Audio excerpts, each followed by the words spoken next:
All right. When I hear you say 2025 out loud, that sounds like a fake year. Like, that's a made-up year that someone just, I don't know, like some sci-fi movie in the year 2025. And here we are. We are in the second week of this series we started around Christmas time called God is With Us, or God With Us. And we're basing this whole series around this verse, Matthew 1:23. Look, the virgin will conceive a child. She will give birth to a son, and they will call him Emmanuel, which means God is with us.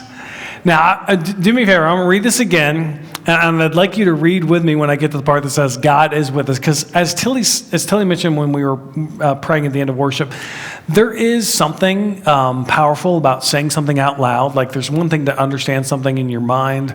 There's another thing to speak it out loud. I don't really have a good definition to say what it is that about words that give things power. But I know this is true, and it's not just a religious or a spiritual thing. Like, it's true in your life too. Like, if you ever, gone through some kind of like really, really hard tragedy or hard loss, but you haven't actually said it out loud, like that this thing happened to me, and like the very first time you say it out loud, you like burst into tears or you're overcome with emotion. It's because there's power in words. And so as I read this verse, I want everyone to join me for the last part that's highlighted there that says God is with us. Okay, you ready? So look, the virgin will conceive a child. She will give birth to a son, and they will call him Emmanuel, which means God is with us. All right, one more time. Look, the virgin will conceive a child. She will give birth to a son. They will call him Emmanuel, which means God is with us. Last week, we started this series off talking about how God is with us in these wilderness moments when we're kind of in between seasons, when it feels like we're just kind of wandering aimlessly, like there's no hope, no purpose, like we don't know what to do next. And we kind of landed with this point that your deepest need, the one thing you're like, oh God, can you please hurry up and like do this thing? Or what am I going to do in this situation? Your deepest need can actually become a gift if you allow it to teach you to depend on God. And so this week, we're going to talk about God being with us in the storm. Okay, last week was God with us in the wilderness. This week we're going to talk about God being with us in the storm. And so today we're going to read about a time when Jesus' very first followers, his very first disciples, were caught in a literal storm. But before we get to that, have you ever been caught in a storm before? Like either I don't mean like in your living room and there's like a foot of snow outside and everything's comfortable and cozy. But I mean like maybe out in your car or walking, or maybe out on a boat or somewhere, and like a storm comes up, either expectedly or unexpectedly, and anyone ever actually be a little worried and afraid, like I might not make it home, like this storm is bad. Has anyone ever experienced that before for you guys? So when many years ago, when I used to work as a subcontractor to Comcast, I would be the cable guy. The guy would knock on your door, and this will tell you how old it is. I would hook up your telephone, your like landline telephone, hook up your cable TV, hook up the internet service.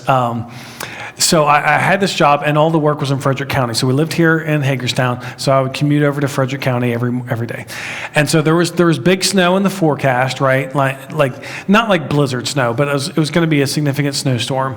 And I should have listened to Tilly that day. And she's like, don't bother going. She's like, it's going to snow. Like, I don't want you getting stuck and not being able to get home.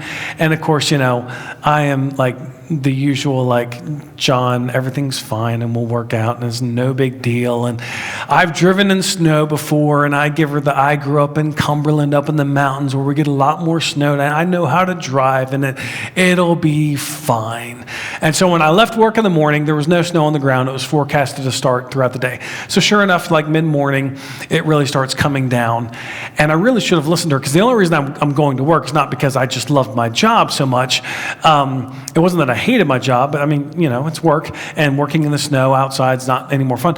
But we needed the money. Like, that's why I'm going to work. It's like, if I don't go to work, I don't get paid. I'm not being paid salary. Like, I get paid per job I do, and there were certain, it was kind of like piecemeal work, like certain jobs, like if someone just needed something fixed, like they had trouble and their TV was out, like that was the worst call to go and do, because it didn't pay me very much to go fix someone's problem. But if someone wanted to do like a new install, that's where the money was. So I'm like, I got to go to work. Like, we need the money to pay the bills.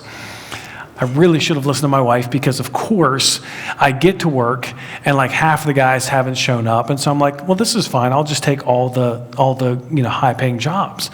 Well, all those people canceled. No one wants someone trying to come and install, phone or TV or internet service in the middle of a snowstorm. Like, come on, John, you should have thought of this. Your wife did.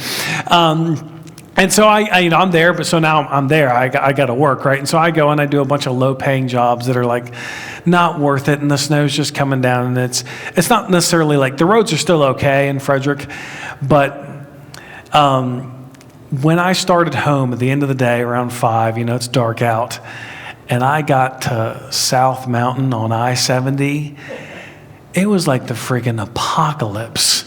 I mean, it's really coming down, and the roads are terrible. And as I'm going up 70, up over South Mountain, like right there when you get to the county line, I mean, there are car after car, truck after truck just stranded on the side of the highway. Like, they just got stuck, can't get going again.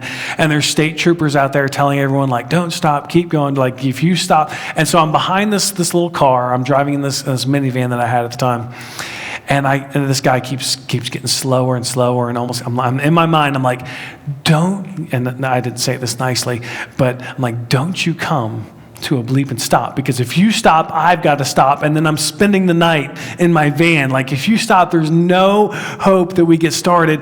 And so I'm praying, like, oh my gosh, just if you just keep going. And I just remember being behind whoever this person was, who I'm sure was very, very scared and not happy about being caught in the snowstorm. But I'm cussing up a storm. Like, you get your little, hatchback up this mountain. Like, I am not spending the night in my van. I'm not getting stuck. I'm not calling my wife to tell her I'm not going to make it home tonight. I'm just going through all this stuff.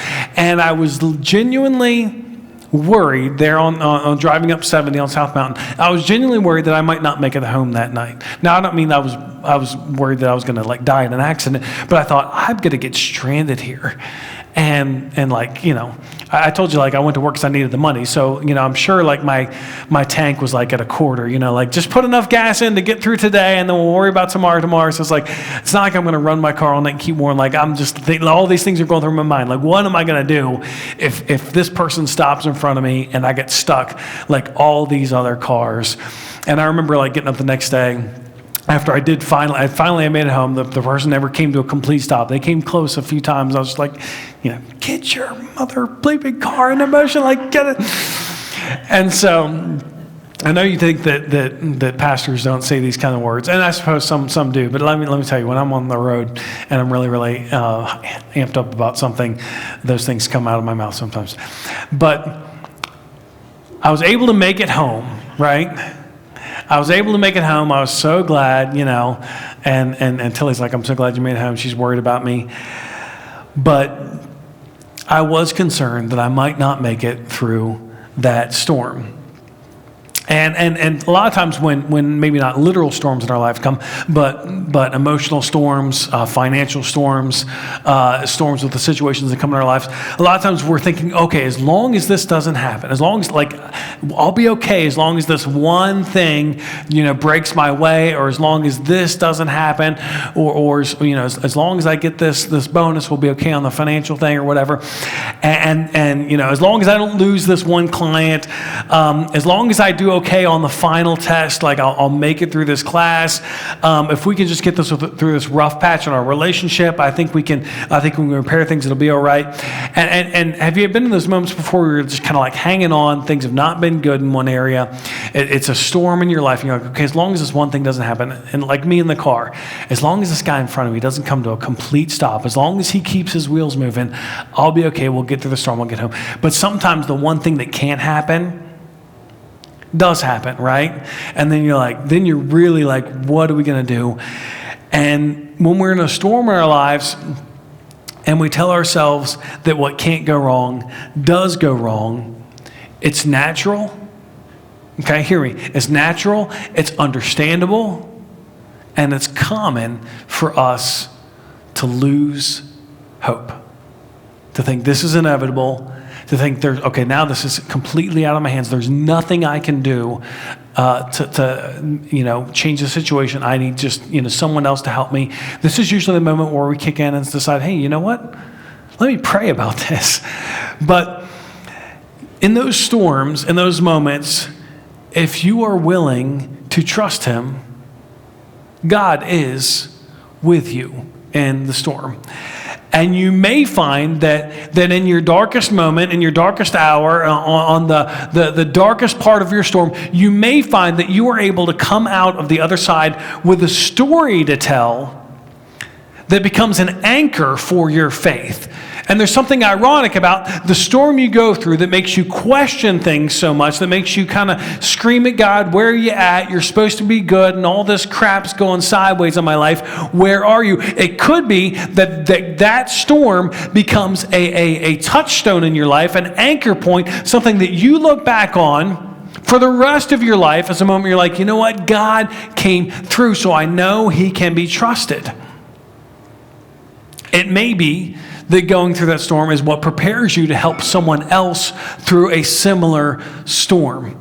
And so this morning we're going to look at the book of Matthew, where Jesus' first followers in the middle of a literal storm, and learn from them how God is with us through the storm. So we're going to look at Matthew chapter 14, and we're going to pick it up at verse 22, and it says this. Immediately after this, which is where Jesus had just fed the crowd of 5,000 men, so it's actually like 15 to 20,000 people. It says, Jesus insisted that His disciples get back into the boat and cross to the other side of the lake while He sent the people home. Excuse me. So like I said, this was right after Jesus has fed 5,000 people. And if you read in the book of John, his account of the story of Jesus feeding the 5,000, the people are so hyped up. Because you got to remember, like in Jesus' day, like worrying about your next meal was a reality that just about every common person, every working class person, they were genuinely worried about. It wasn't like us today where like we've got our problems, yeah, but most of us are not like, gosh, I don't know if I'm going to eat, tomorrow. Well, that was how many of the people in Jesus' day lived. And so they go out in this remote place, listen to Jesus preach this big, long sermon. And at the end, Jesus, miraculously feeds them, with basically a kid's Happy Meal. And so they're ready, if you read John's account, they're ready to force Jesus to become king. They're ready like, this guy miraculously feeds us. He teaches all this awesome stuff. He's done all these miracles. This guy needs to be in charge. They're ready to just basically force Jesus to be king, and this was not part of God's plan. This wasn't the way that Jesus was doing. So that's why it says that Jesus insisted that His disciples get in the boat. So basically, Jesus sees what's going on. The crowd's getting out of control. They're ready to force Jesus into this position of political power that not why Jesus came. And the disciples are probably like, yeah, like this is it. We've been waiting for this. Like we've been walking with Jesus this whole time, and you've been keeping things low key, and this has got to be the moment, right? Jesus, you just did this huge miracle in front of, tens of thousands of people. Like, let's go. And so Jesus is like, I'm sure he's got the mom look on his face. Get in the boat. Get in the boat now and go. But with Jesus, what about no, shut up. Get in the boat, John. Get in the boat, Peter. Go. I'm going to send these people home. I'll meet you later. And so he's just like shoving them in the boat and like, get out of here. We're shutting this thing down. So Jesus shuts it all down. This isn't his time. And it says this. After sending the crowds home, he went up into the hills by himself to pray. Night fell while he was there alone. Verse 24, meanwhile, the disciples were in trouble, far away from land, for a strong wind had risen, and they were fighting heavy waves. Now, if you do a little research, they're on the Sea of Galilee over in Israel. And the Sea of Galilee is just on the other side of this little mountain ridge that's on the other side of the Mediterranean Sea. And so it was really common for storms to pop up on the Sea of Galilee out of nowhere. The Sea of Galilee's like about 4 or 5 miles wide at its widest. So it's this big body of water, kind of like one of the maybe like one of the lakes up in Michigan or something like that. But it's not like sea, like giant ocean sea, but it's big enough that storms can come in and make it treacherous sailing. And so it was a common thing for this to happen, for storms to come with no warning. And this is what happens. Jesus insists the disciples get out of there, get on the boat, I'll meet you on the other side of the lake. He's taking a prayer walk, and the storm comes up out of nowhere. Now I want to draw your attention to this real quick, okay? So it says the disciples, they're in real trouble, they're in danger. They were exactly where Jesus told them to be, doing exactly what Jesus had told them to do. They were in trouble because they had followed Jesus' direction. Just let that sink in for a moment. Jesus sent them off, Sea of Galilee, and they were in trouble from a storm. And they were doing exactly what Jesus had told them to do. Sometimes we're in a storm because we ignore the direction Jesus has given us, right? We've all been there before. You made some bad choices, some bad decisions. You went against, what God has to say in His Word, or you just went against, smart conventional wisdom, and you found yourself in a bad financial place because you spent all your money and forgot to pay your bills, or you find yourself in a bad relational place because you just kept making selfish decisions and were never thinking about the other people in the relationship, or you find yourself in a bad spot at work because you just, were slacking off or not doing what you should do, or maybe you lied about something to make yourself look good and that came back to bite you in the butt. Sometimes we're in a storm because we've ignored things. And if you're anything like me, I find it sometimes harder to believe that God's going to get me out of a storm when I know I got myself into it. Like, it's easier for me to think, okay, God might come to my rescue if I'm just here out of no fault of my own. And sometimes we are, right? Sometimes we're in a storm, even though we're doing exactly what Jesus told us to do. When we're following His directions, when we're doing all the things right, sometimes we still find ourselves in a storm. But either way, that's where Jesus' disciples find themselves. They find themselves in the middle of this literal storm. And several of the disciples are experienced fishermen growing up on this exact Sea of Galilee, this exact body of water. They knew what things to pay attention for. They knew how to handle a boat best in storms. And despite their experience, this storm comes up so suddenly, so violently, that they're in big trouble. And so they know, even though they know how to handle a boat, they were probably wishing that they were in a different boat. Peter, John, the guys that were fishermen, they're probably thinking, gosh, I wish we were in a bigger boat. Like, I wish we were in a boat that was made to handle this kind of storm. I wish we were in one that was maybe better too. Or I wish we were in a boat in another part of the lake where the storm's not brewing. And we've all had moments in a storm where we've wished we were in a better boat, right? Like, we just wish we were in a better situation. We wish we were equipped differently. And I just want to pop up, this is my own personal definition of a boat. But a boat is a man-made vehicle that provides safety, comfort, and convenience. Okay? I mean, you guys willing to go with me, accept that definition of a boat? Like, if I think about, if I want to travel on a body of water, I would like to stay dry, where I'm a little more comfortable. It's definitely more convenient than swimming, or taking a jet ski or something else. And it's definitely safer, like, there's no way, like I'm going to take a ride across the ocean, and just my flippers. Like, I want to be in a boat where they provide a little bit of safety for me, like the water's the way I can't touch, so let's get into a boat. And we like boats.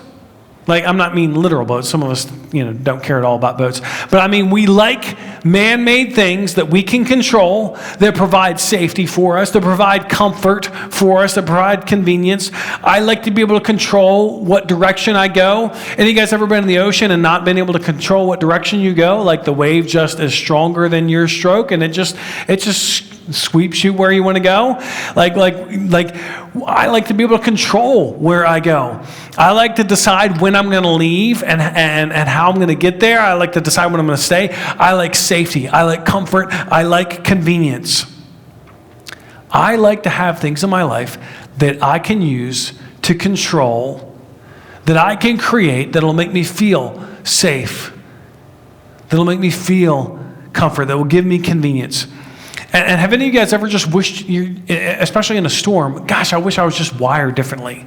Like I just wish my personality, like if I was just less of a worrier, if I could be like those other people that just nothing seems to bother them. If I could be like Eli, who's like, it happens, whatever, If I could just not worry about stuff. Or I wish my boat was better at dealing with anxiety. Or I wish my boat was better at handling really big waves that come along. Or I'd love to be able to handle adversity like I see some other people do, or like this bio I read, or this movie I saw. And if you ever found yourself wanting to have I wish I had the resources that other people had. Like I wish my boat had their level of income. If I had, their kind of job, I'd be all right. Or I wish my boat, I wish the boat I grew up in had the support system that this person has, or I've seen this person have. I wish I'd grown up in a family like that. I wish I'd gotten the opportunities that they'd had. If I'd been given their opportunities, I'd be doing a whole heck of a lot more with it than they are. Like, I just wish I had a different boat. And that's what I'm sure many of the disciples are thinking. Man, I wish we were in something a little bit bigger, because we're filling up with water. And even though we know how to handle ourselves on the water, this is getting bad. And so, picking back up in verse 25, it says, about 3 o'clock in the morning. It's 3 a.m. Now, if you remember, like when Jesus insisted they get on the boat, it was still daylight. Because it says, after Jesus sent the crowds away, night fell. Now, we don't know what time of the year it is, but let's just assume it's the shortest day of the year. I mean, at a minimum, they've been out there for 6 hours trying to go a few miles in a boat. Now, I've never, rowed in a boat for miles. I feel like I could do it in less than 6 hours in ideal conditions, These guys are experienced fishermen. And they've been out there for 6 hours fighting against the wind, fighting against the waves, and they're getting nowhere. And it says this, at 3 o'clock in the morning, Jesus came toward them, walking on the water. When the disciples saw him walking on the water, naturally, they were terrified. In their fear, they cried out, "It's a ghost." They've been out, it's gotten dark, storm's just raging, they're exhausted, Have you ever done any kind of physical activity for 6 hours continuously? And it doesn't really matter what it is. Like, have you ever done one of those simple exercise videos, and the little portion of them, all right, let's go, and they do something, and you're like, that looks way too easy, and you're like, I can do this, so what?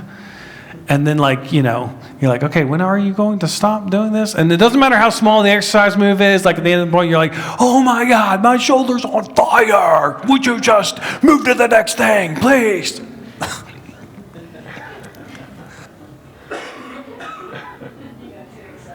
I got too excited. This is where the disciples are at. Their muscles are burning. They're exhausted. They've been up all night fighting in the storm. And then they see this figure walking on the water. And they are terrified. And they're terrified because in the moment of a storm, when nothing's gone your way, when you're exhausted, when you're tired from struggling against your storm, it is normal and natural to allow your mind to go to what if? What if is a trap question. Like, what if that's a ghost out there and he's coming to end us, you know? He's not coming to help. He's coming to say, you know, hey, look, there's a hole in your boat. Oh, I'll just, you know, like they're so scared about what happened. What if we don't make it back? Like, what if I never see my wife again? What if I never see my family again? What if I never see Jesus again? And there is literally no end to the number of bad outcomes that asking the question, what if, and fear can suggest. But the most debilitating part of being in a storm and being caught in the what if spiral is it causes us to lose sight of what is. Focusing exclusively on what if makes us lose sight of what is. And burning emotional and mental energy on what might happen, what could happen, blinds us to what God has already done for us in the past and to what he has promised to do for us in the future. And you got to think about this. The disciples had seen God come through with miracle after miracle. They've been following Jesus around for some time now. They'd seen him heal people with diseases, just miraculously, on the spot. Like, hey, this guy's hand's all jacked up and withered, and now it's whole. Oh, this guy was blind, and now he can see. Oh, hey, this was water, and now it's the best wine I've ever tasted in my life. They'd seen him cast out demons. They'd seen him, you know, he had sent them out on a mission. He's like, hey, I want you guys to go out, tell people about the kingdom of God, and tell you what, while you're there, heal the sick, cast out demons, and they went out and they did it. So these guys had literally seen God work through them in miraculous ways, and God had used them, and they'd literally just come off of a miracle. They'd literally just seen Jesus feed tens of thousands of people with nothing more than a fish sandwich from a kid's Happy Meal, and they knew they had been called by God to do his work, but in the middle of the storm, all that is forgotten. In the middle of the storm, it's panic. And now they're seeing this mysterious figure walk across the water. What if makes us lose sight of what is. They weren't scared because they saw Jesus walking in the storm. They were scared because they didn't realize that it was Jesus in the middle of their storm. When you and I find ourselves in an emotional storm, in a relational storm, and financial storm, it can be really hard to see Jesus in the storm. It can be really hard to see that God is with us in the storm. And focusing on what if makes us lose sight of what is. And what is true when Jesus is in the middle of your storm? Verse 27, Jesus spoke to them at once. Don't be afraid. Take courage. I am here. I am here. When you find yourself in a storm and you've been struggling against it for what just seems like forever, and you feel like you're getting nowhere, and your arms are getting tired, and you're beginning to lose hope and lose will, that there's anything left to fight for, that there's any hope of getting through this storm, and you feel like that nothing can come to help you, and you're distracted by all the chaos going on in your lives, remember that Jesus says, I am here. If we read on here, it says, then Peter called to him, Lord, if it's really you, tell me to come to you walking on the water. Yes, come, Jesus said. So Peter went over the side of the boat, walked on the water toward Jesus. But when he saw the strong wind and the waves, he was terrified and began to sink. Save me, Lord, he shouted. Now, if you've grown up in church or spending time in church, Peter takes a lot of crap in this story for like taking his eyes off of Jesus. But I'd like to point out that Peter recognized something that no one else in the boat did, and something that you and I need to pay attention to. Peter recognized that the best place to be in a storm isn't in a better boat, in a bigger boat, in a fancier boat. The best place to be in a storm is closer to Jesus. No one else recognizes that truth. that, you know what? I would rather be in the middle of the water with Jesus with no safety net, no backup plan, no other option for survival. I would rather just be by Jesus with no boat at all than in a boat without Jesus in the middle of my storm. And never let the presence of a storm in your life cause you to doubt the presence of God, because He has promised to be with us. If we will call on Him, if we will rely on Him, if we will lean on Him, if we will look to Him for our hope, He is with us. Even when, just like the disciples, it does not feel like God is with us. Even when you can't see that it's with Him. Even when maybe sometimes you see what's happening and you're like, oh crap, that's a ghost. This has gone from bad to worse to even worse. And we read on, it says, Jesus immediately reached out and grabbed his hand and said, "You have so little faith," Jesus said. "Why did you doubt me?" Now, Jesus didn't say, "Why didn't you have more faith in yourself? Why didn't you have more faith in the boat I put you in, or the direction that I gave you, that well, if Jesus sent me in this way, He's going to make it all work out." He didn't say, "Why didn't you have more faith in the people I've put around you? Why didn't you have more faith in your church? Why didn't you have more faith in your ability to be resilient or just, power through?" He said, "Why did you doubt me? What made you think that I would not be able to get you through your storm?" What, Jesus is saying, have I ever done to make you think that you can't count on me? Like, Peter, do you remember when we first met and you were in a bad way and I told you to lower your nets down for one more catch and you had this miraculous thing? Like, did I tell you to get out of here, Peter? Like, you earned the storm you're in? Like, good luck with that? No. And I want to ask all of you this morning, do you remember where you were at when you first genuinely, personally met Jesus? What was going on in your life right now? For a lot of us, for many of us, it was definitely a storm moment. And for a lot of us, for many of us, maybe not all of us, but for many of us, it was a storm of our own creation. And did Jesus say, karma's a... No. He said, come here, I've got you, I'll rescue you. So Jesus asked Peter why he doubted. Why would I let you drown after you just took this big step of faith and trusted me to walk on water? Why would I let you drown? Did I tell you, Peter? Like, that should be a lesson to you, Peter. Only the Son of God walks on water. And get up here, get a towel. He didn't yell at them. He didn't say, don't try this at home, disciples. He just said, why did you doubt me? And so when they climb back into the boat, the wind stopped, the storm comes to an end. And I just want to point out something. In this story, when did the storm come to an end? It came to an end when the disciples were at the end of their own strength. They're at the end of the capability of their boat, and they've got no other hope.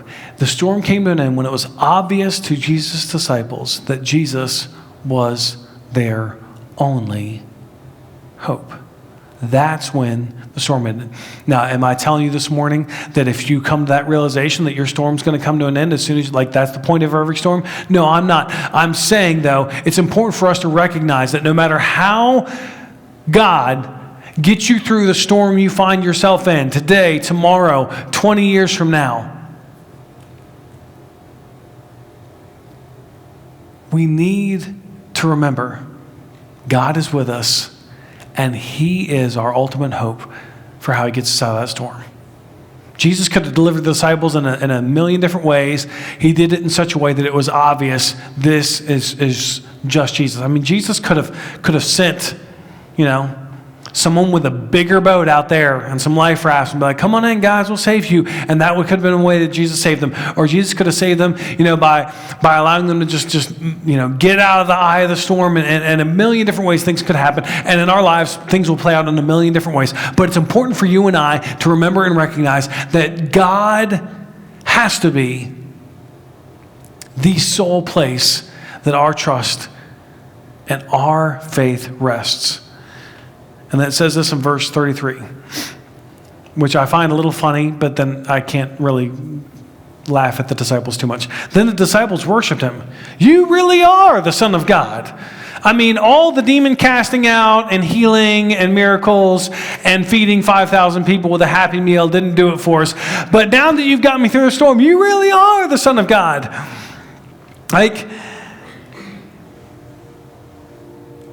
It's almost like they're thinking, Jesus, you're really talented. You can do a lot of stuff, but now we know you're the Son of God.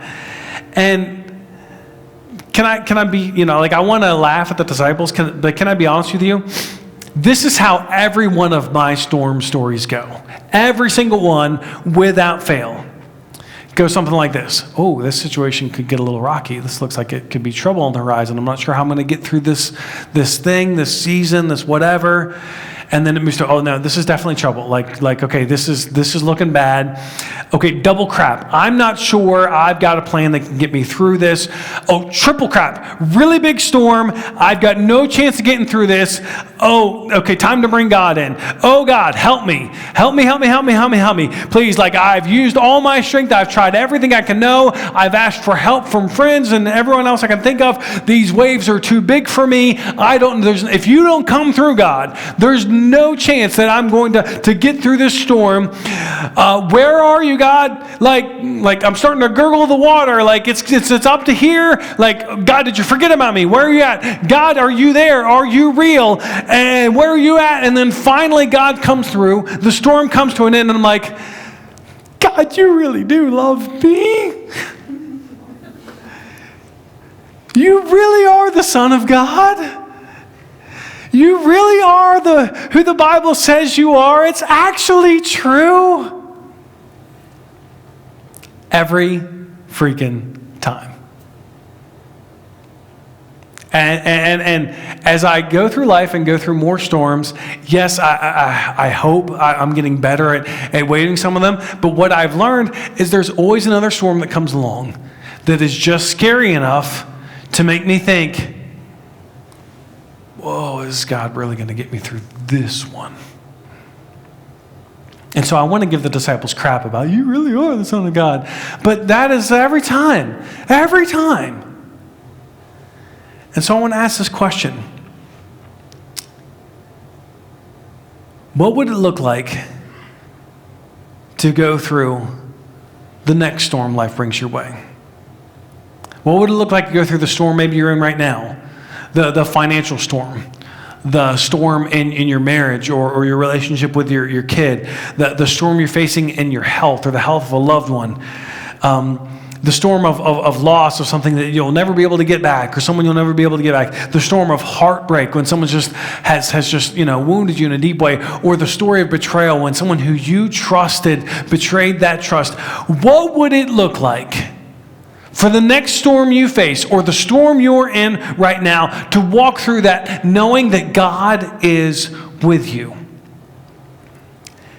And asking ourselves the question, what would someone do in your shoes, in your situation, with your gifts, your talents, your ability, your resources, your lack of talent, your lack of ability, your lack of resources? What would they do if they were confident that God was with them?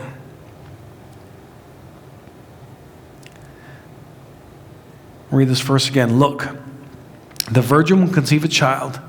She will give birth to a son, and they will call him Emmanuel, which means God is with us. And so I'm going to ask Michael to put on a track, because as we come to the end of this message, I want to bring us to a place of prayer. And maybe, just maybe, if we can remember, if we can recognize that God is with us in the middle of our storm, even when we can't see him, even when it feels like he's not there, even when we're like the disciples, it's so dark and there's so much going on. I can barely see my hand in front of me, much less see God in this circumstance, in this situation, in this thing I find myself in. What if we could just remember that despite everything I can see and everything I can feel, I know God is with me because he said so. And I'm going to look back to the last storm God got me through. And I'm going to be like, God got me through that one, and he's going to get me through this one. If we can do that, we might even have the opportunity, like Peter, to see God do the impossible through us and through our storm. You see, it was the storm that created the opportunity for Peter to experience the miracle of walking on water. This wasn't a party trick that Jesus, rolled out. This is the only time in the Bible we read about Jesus walking on the water. And it was the storm that provided the opportunity for the miracle. And I've said this before, I'm all about the miracles. Like, yeah, I'd like to experience more miracles. I just don't ever want to be in the storm where I need the miracle. I would like to experience the miracles and tranquility and peace and no adversity. But of course, if I don't have any adversity, if I don't have anything going on in my life, I really don't need the miracle then, do I? None of us are out here looking for storms that we can go sail into so God can bail us out. But when they do come, we can remember what is true. And when our mind and our heart loses hope and we catch ourselves in that what if cycle because we're in the middle of it all and everything's emotional and we're raw and we're tired of fighting against the storm. And we're like, what if? If we can remember to be like, oh, hold on. Let me just hit pause for a second on what if, and let me remind myself about what is. That God has promised to be with us. That let me look for Jesus in the middle of my chaos. Because the alternative is just stare at it and be like, wow, those are some really big waves. Look at those things. That's coming to crush me. You'll never be willing to get out of your boat if you don't trust that God's with you in your storm. And it's natural for us to want to be in the boat. And let me just say this. It is natural to be scared in your storm. Faith does not look like the absence of fear. Faith just looks like the presence of hope in your Savior. So I want to pray with you guys. If you would just join me in a posture of prayer. First off, if anyone's here this morning, you're like, John, I'm not really following Jesus. Like I'm here, I'm hearing you talk about all this stuff, but it's not real for me, or hasn't been real for me in a long time. If that's where you're at, I want you to do one of two things for me. I want you to either text the word Jesus to the number on the screen, 844-644-0318. I'd love to follow up with you this week, pray with you. If you're watching this video after the fact, text Jesus that number. I would love to pray with you, follow up with you this week. But if you're here in the room right now and you're like, John, I want to start or restart a genuine relationship with Jesus where I can get to know him and actually have that trust, would you just, with every head bowed and every eye closed, would you just slip your hand up? I would love to pray with you this morning if anyone's in that situation this morning. Okay, next thing. If you're here this morning and you're like, I'm in the storm right now, and it's hard for me to remember that God's with me, I would just love to pray with you this morning. I know that we did this a little bit in worship and we all had things we're going through. But if you're here this morning, you're like, hey, I would like prayer again for the storm I'm in. I would love to pray with you this morning. So if that's you, just slip your hand up. I would love to just pray with you right now. Okay?